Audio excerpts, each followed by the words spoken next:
Hello everybody and welcome to this video lecture series on Chemistry 101. I'm going to be acting as your professor for this video lecture series. My name is the Engineering Yapper, of course. And we're going to start off by asking you a very important question. What is chemistry? So chemistry is the study of what makes up matter. So what is matter? Matter is everything that we see around us. So the tables and chairs that we sit at, the water that we drink, and the air around us. Anything, just about anything and everything we can see and feel. And so there's only two criteria for what matter is. One, it has to take up space. And two, it has to have a mass.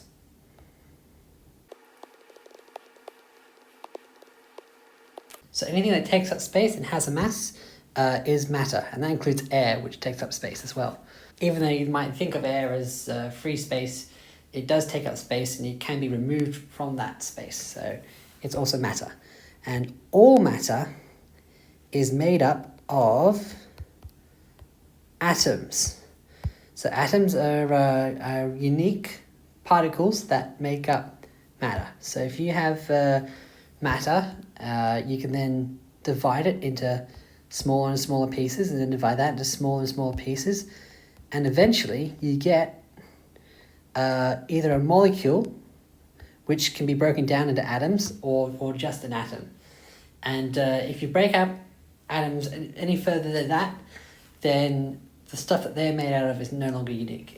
Every atom is made out of the same stuff, but not every atom is the same.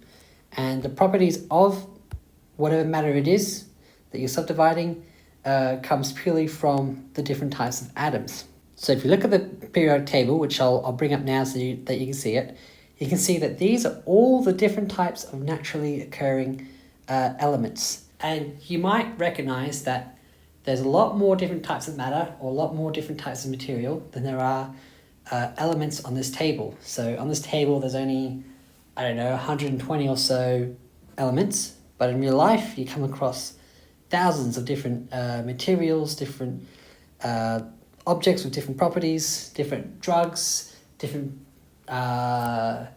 types of life. And the way that these different types of matter can be so different is because they are made up of molecules.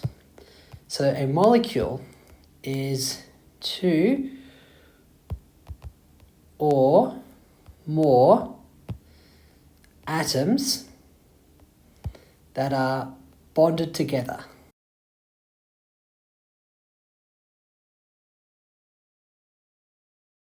So an example of this, if I bring up the periodic table again, you can see the table of elements.